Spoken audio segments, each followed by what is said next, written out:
There is something most people notice only after time has passed, something subtle but deeply transformative about how a home feels when a cross is truly present within it, not as decoration, not as a habit carried from the past, and not as a symbolic object ignored in daily life, but as a living reminder that quietly remains through everything a household goes through.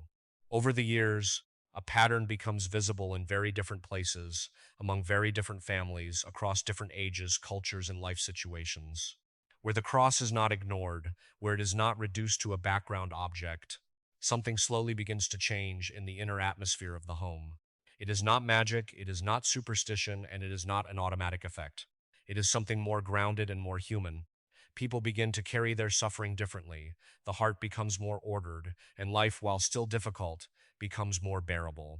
The cross does not speak, it does not interfere, it does not solve problems, and it does not remove pain, yet it remains. And this simple act of remaining carries a weight that cannot be easily explained. In a world where everything inside a home changes constantly, emotions, conversations, news, stress, and uncertainty, having something that does not move, something that does not react, something that simply stays, creates a silent center. That center does not remove hardship, but it changes how hardship is carried. It does not prevent loss, but it changes how loss is endured. It does not erase difficult nights, but it prevents those nights from becoming complete emptiness. There are homes where nothing is abundant, where every object has a purpose, where life is simple and carefully arranged, and yet the cross occupies the most meaningful place in the house. Sometimes it is made of plain wood, worn by time, without decoration, yet placed with such intention that it feels like it holds together something invisible within the family's life. In other homes, large and comfortable, the cross may be small and almost unnoticed by visitors, yet it quietly stands at the center of everything that truly matters inside that space. Among all these experiences, one memory remains especially clear. An elderly widow lived alone in a quiet home. Her children were far away, each absorbed in their own life. Her days were slow, orderly, and marked by quiet routines that gave structure to her solitude. Everything in her house felt carefully maintained, as if each object carried meaning. On the main wall of her living room, directly facing the entrance, there was a simple dark wooden cross.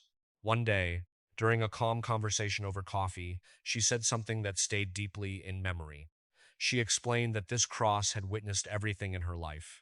It had been there when she lost her husband, when the house was filled with conflict, when illness kept her in bed for months, and when she believed she would not find the strength to continue. Then she said something even more profound. That cross did not take away her problems, but it taught her how to carry them. In that moment, something becomes clear. The cross is not meant to remove suffering. It is not placed in a home to promise an easy life. Its role is something more realistic and more deeply human. It teaches how to live what cannot be avoided without falling apart internally. Pain changes when it is no longer experienced as something meaningless and isolated. It changes when it is no longer carried alone in silence. The cross does not reduce the weight of life, but it prevents the person from carrying it completely by themselves. And here lies something often overlooked. The human soul needs symbols, not just ideas, not just explanations, not just logical understanding, but visible anchors that remind the heart of truths the mind easily forgets in moments of difficulty. Something steady in the middle of constant emotional movement. What we see every day shapes the inner world more than we realize.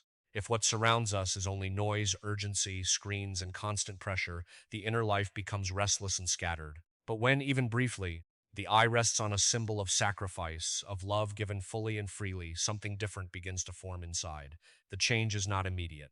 It does not arrive as a dramatic emotional shift. It is quiet and gradual. It begins with subtle differences, less panic and difficulty, more patience and uncertainty, fewer impulsive reactions, and a growing awareness that not everything has to be carried alone. Slowly, without noticing it at first, a person begins to understand something important. They are capable of carrying more than they thought, not because they have become stronger in themselves, but because they are no longer carrying everything in isolation. There are people who understand this without ever studying theology or using religious language. Elderly men and women, farmers, workers, ordinary individuals who, at the end of the day, stand before the cross and speak to it in simple words, not prayers learned by memory, but honest reflections of a tired heart. One man who worked the land all his life kept a small cross beside his bed. Every night he would look at it before sleeping. He did not ask for great miracles or distant hopes. He simply spoke about his day, about what hurt, what worried him, what he feared, and he would say that after those moments, something inside him felt lighter. This is what begins to happen when the cross is truly present in a home.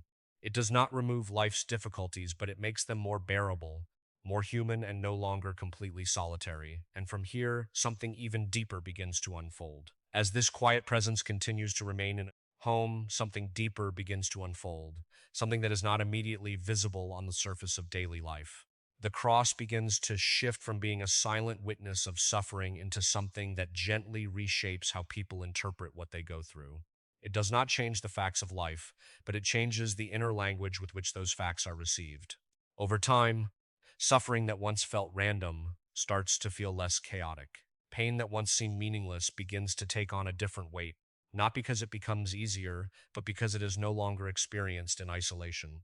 The human heart slowly starts to understand that it is not the only one that has carried burden, that suffering itself has been carried before, endured before, and not in vain. This awareness does not remove pain, but it reframes it. It gives it a context, a depth, and a strange kind of companionship. The cross, in this sense, becomes a kind of memory that lives in the present, not a memory of nostalgia, but a memory that actively shapes how reality is understood. Every time the eyes fall upon it, even for a brief second, something within the person is subtly adjusted. Thoughts slow down, reactions soften, and the emotional weight of the moment becomes slightly more manageable. Psychologically, this is not difficult to understand. Human beings are deeply shaped by what they repeatedly see and absorb in their environment. When the mind is constantly exposed to stress, urgency, and fragmentation, the inner world begins to mirror that same instability. But when a consistent symbol of meaning, sacrifice, and love is present in that same environment, even silently, it begins to influence the emotional structure of the person who lives there. The change does not happen in dramatic steps. It is almost invisible while it is happening. A person does not suddenly become different overnight. Instead, they begin to notice small shifts in themselves. They pause more often before reacting. They carry frustration with less intensity. They recover from emotional tension a little faster than before. And most importantly, they begin to realize that not every burden requires them to collapse under its weight. There is a quiet realization forming in the background of their consciousness. Life is heavy, but it is not carried alone. Many people who have lived simple, demanding lives understand this without needing philosophical explanation. Individuals who have spent years working physically demanding jobs, raising families under pressure, or enduring long seasons of uncertainty often develop a natural understanding of endurance that does not come from theory, but from experience. When such individuals live in a home where the cross is present and acknowledged, they often relate to it in a deeply personal way. They do not always express it in formal language. Instead, they interact with it in a very human manner. A brief moment of silence before it, a quiet glance at the end of a long day, or a few simple words spoken in exhaustion. These gestures are not rituals in a strict sense, but expressions of connection. They represent the need to place the weight of the day somewhere other than inside oneself. In those moments, the cross becomes less of an object and more of a presence that receives what the heart can no longer carry alone. It becomes a space where inner noise is released, where tension is not judged, and where exhaustion is acknowledged without explanation. This is where a deeper transformation begins to take shape. The person no longer sees suffering as something purely personal and isolating. Instead, it becomes something shared, something that has been experienced within a larger story of endurance and meaning. And even without changing external circumstances, this shift alters the entire emotional experience of life. The home itself begins to feel different in subtle ways, not because problems disappear, but because the emotional response to those problems changes. Conversations become slightly less reactive, silence becomes less hostile, moments of stress do not escalate as quickly as they once did. Something in the background holds things together more gently than before. And yet, this is still only the beginning. The presence of the cross does not stop at comfort or emotional support. Over time, it begins to influence something even deeper within the household, something connected to awareness, conscience, and the way truth is perceived. It begins to reveal. And what it reveals is not always comfortable, but it is always meaningful. That is where the next stage begins to unfold. As the presence of the cross becomes more deeply integrated into the life of a home, its influence begins to move beyond comfort and quiet emotional support. It starts to work on a different level, one that is less about easing feelings and more about awakening awareness. The cross slowly becomes a silent mirror, not reflecting appearances, but revealing inner reality. In many homes, life appears stable on the surface. There may be no constant arguments, no visible chaos, no obvious disorder. Yet beneath that surface, there can still exist tension that is never spoken, emotions that are never processed, and patterns that quietly repeat without being questioned. The atmosphere can feel heavy even when everything looks normal. People sense it, but they often cannot explain it. This is where something subtle begins to happen when the cross is not ignored but genuinely acknowledged. It introduces a kind of inner stillness that makes avoidance more difficult. Not in a forceful way, not through pressure or fear, but through quiet awareness. It becomes harder for the heart to remain completely distracted from what it already knows deep inside. The cross does not accuse, but it reveals. It does not judge, but it makes truth harder to escape. It brings clarity to emotional confusion. It allows people to see the difference between what is said and what is actually felt, between what is maintained externally and what is unresolved internally. And this kind of clarity can be uncomfortable because it removes the safety of illusion. In many households, this begins with small realizations. A person may suddenly notice the weight of words they have spoken too quickly. Another may become aware of emotional distance they have been avoiding. Someone else may recognize that silence in the home is not peace, but a form of separation that has gone unspoken for too long. These realizations do not arrive as dramatic revelations. They appear quietly in ordinary moments, often when someone simply stands in front of the cross without doing anything at all. What makes this experience powerful is that the cross does not force change. It simply makes truth visible enough that it can no longer be ignored in the same way.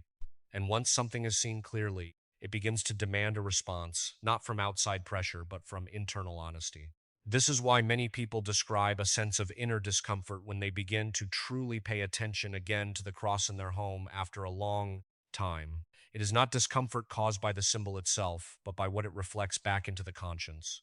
It quietly interrupts patterns of denial that were previously easy to maintain. In this stage, the cross begins to influence relationships in a very subtle but significant way. Conversations start to carry more weight. Words are chosen with slightly more care. Emotional reactions, while still present, begin to slow down before reaching their peak. There is an increased awareness that what is done or said in the moment is not isolated, but part of something deeper. Even silence changes its meaning. It is no longer always avoidance. In some cases, it becomes reflection. In others, it becomes restraint instead of tension. The emotional temperature of the home begins to shift, not because problems disappear, but because perception becomes clearer. At the same time, the cross begins to expose the difference between true peace and false peace. False peace is the kind that exists when issues are ignored, when difficult conversations are avoided, when emotional truth is suppressed to maintain surface level harmony. True peace, however, is more grounded. It can hold truth even when truth is uncomfortable. It can coexist with honesty, even when honesty brings tension. The presence of the cross gently encourages this second kind of peace, not by forcing confrontation, but by making superficial balance harder to sustain indefinitely. Over time, this leads to a more honest emotional environment within the home. People may not always speak more, but what is spoken tends to be more real. What is felt becomes harder to completely hide. This is also the stage where personal responsibility begins to surface more clearly. The cross, without speaking, introduces a silent question into the inner world of those who live with it. How am I living what I claim to believe? This question is not harsh, but it is persistent. It lingers in the background of thought and gradually shapes behavior. As a result, certain patterns begin to weaken. Reactivity loses some of its dominance. Pride becomes less automatic. Emotional defensiveness, while still present, is no longer as unquestioned as it once was. People begin to notice themselves in ways they did not before. This process does not create perfection. It creates awareness. And awareness, even when it is uncomfortable, is the beginning of change that lasts. Yet even this stage is not the final depth of what the cross does within a home. Because once truth begins to surface and awareness begins to grow, something even more profound starts to emerge. The cross does not only reveal what is hidden, it also begins to protect what is fragile while transformation is taking place. And that protection leads into a deeper dimension of its presence.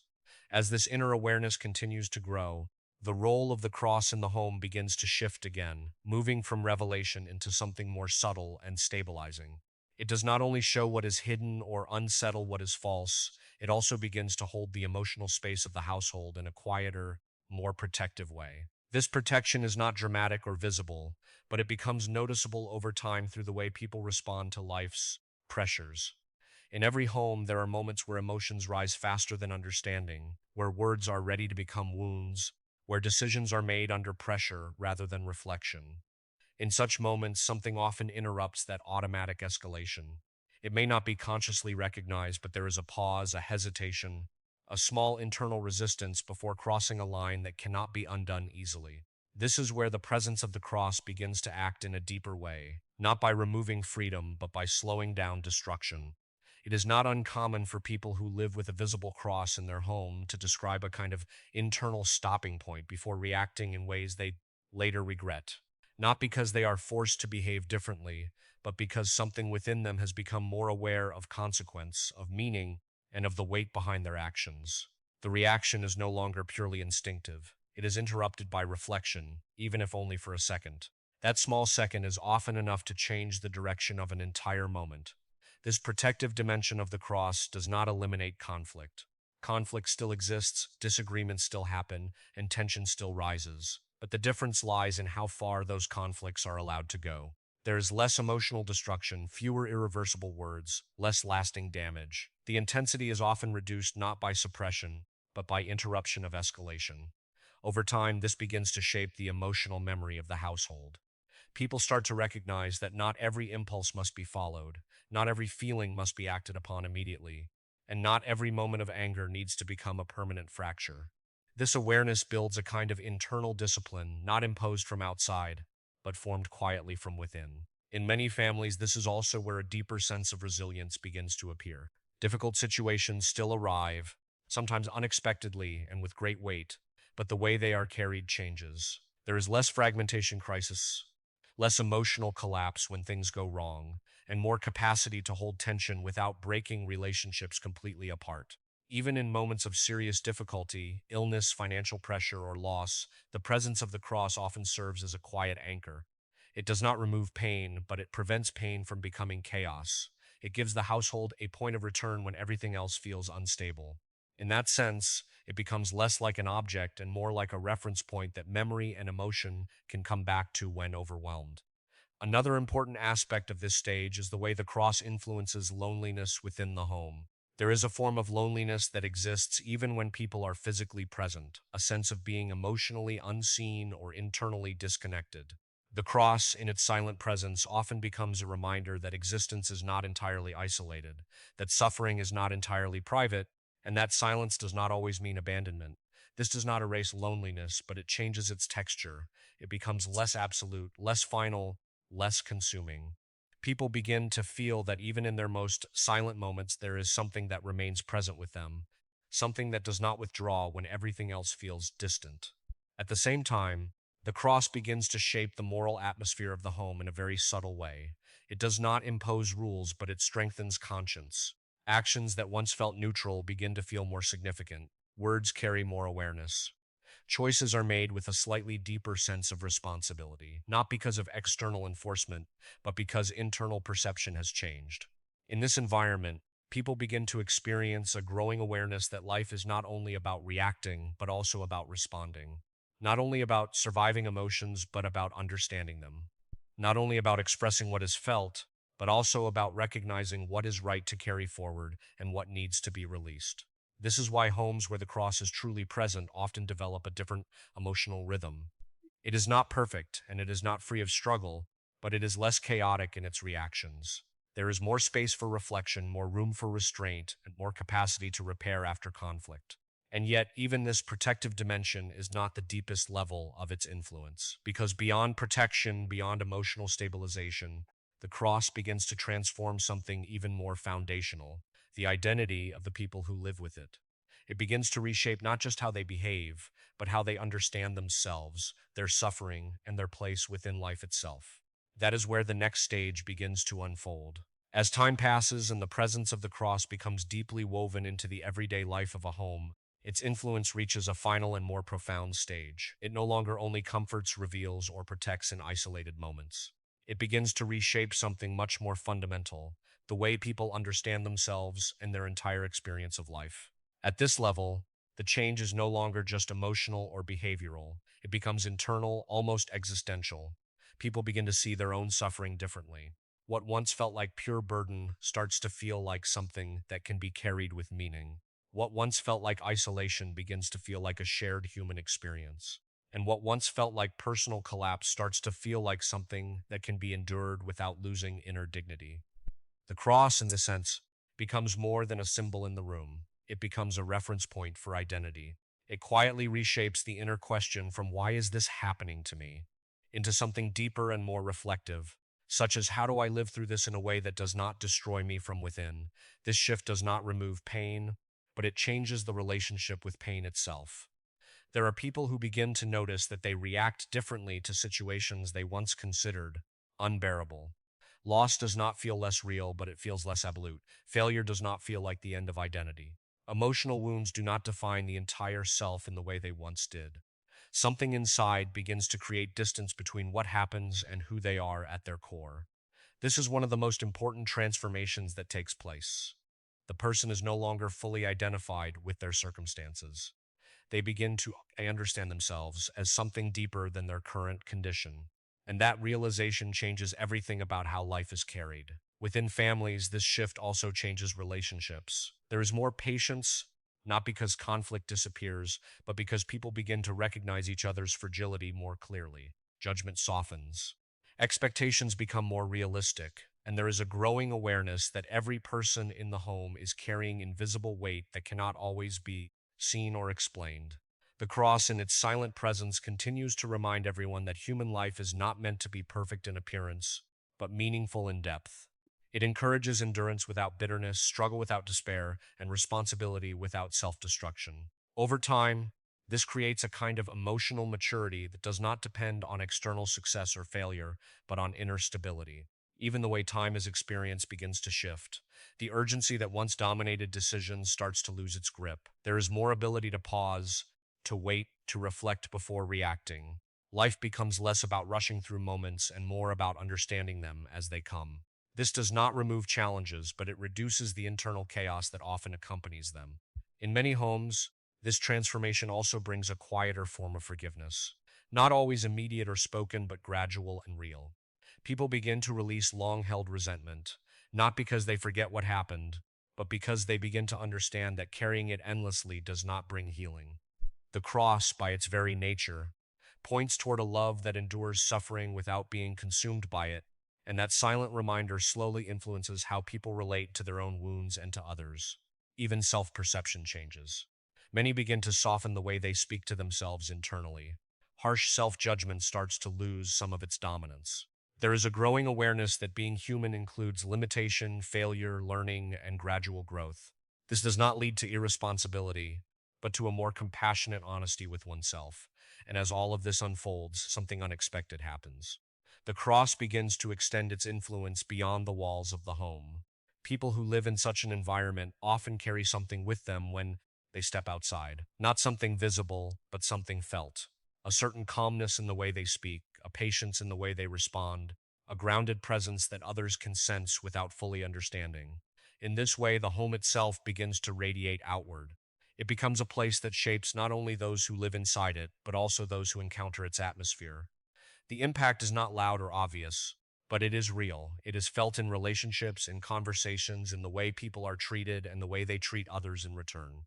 Ultimately, the cross does not remain confined to a wall or a room. When it is truly lived with awareness and respect, it becomes a way of seeing life itself. It teaches that suffering does not have the final word, that love can endure what life breaks, and that even in the most difficult moments, something deeper can still hold a person together from within. And in that quiet realization, the journey comes full circle. What began as a simple presence in a home becomes a lifelong reminder that life is not only about what is carried, but also about how it is carried, and that even in silence, meaning continues to remain.